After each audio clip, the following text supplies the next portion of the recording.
ये बात आज से 20 साल पहले की, जब एक देश पर बहुत ज्यादा अंतर्राष्ट्रीय कर्ज था। ये कर्ज इतना ज्यादा था कि वहां की गवर्नमेंट को समझ में नहीं आ रहा था कि चुकाएं कैसे।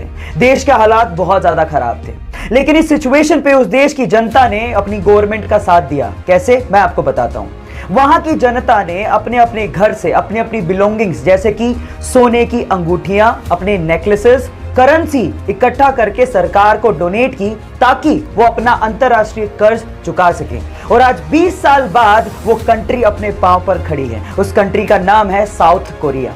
गाइस, जहां हम अपने देश से बहुत ज्यादा एक्सपेक्टेशंस रखते हैं और सिर्फ मांगते रहते हैं, पर हम ये नहीं सोचते कि हमारा भी अपने देश के लिए एक फर्ज बनता है। अपने देश के लिए फर्ज को कैसे चुकाया जाता है, ये आप साउथ कोरिया के लोगों से सीख सकते हैं।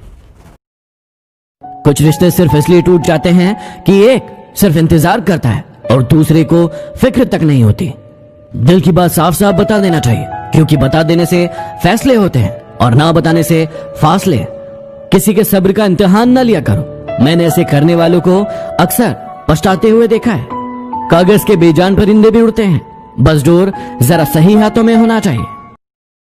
गुलाब, जाम और जहर क्या क्या है? मैं संदीप से पूछ रहा हूं कि गुलाब, जाम, जहर क्या क्या है? मैं आ गया हूं, बता इंतजाम क्या क्या है?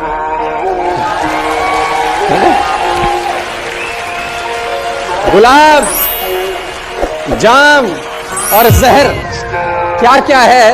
मैं आ गया हूं, बता इंतजाम क्या क्या है? कहते हैं फकीर शाह कलंदर, फकीर शाह कलंदर, इमाम क्या क्या है? मुझे नहीं पता तेरा गुलाम क्या क्या है।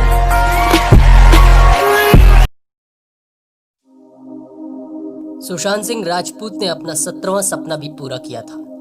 वो सैंड जाना चाहते थे। सबसे पहले तो मैं आपको बता दूं कि सैंड क्या है।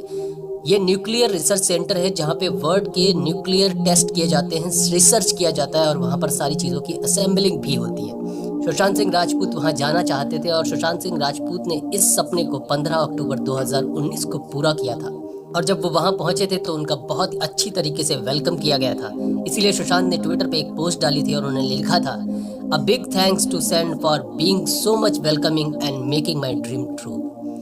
मैं हमेशा एक ही बात कहता हूँ कि अगर आप सपने देखते हैं तो आप बहुत भाग्यशाली हैं, क्योंकि आप ही उन्हें पूरा कर सकते हैं। बस आपको अपनी शिद्दत के साथ लखना है और सुशांत सिंह राजपूत से कुछ सीखना है।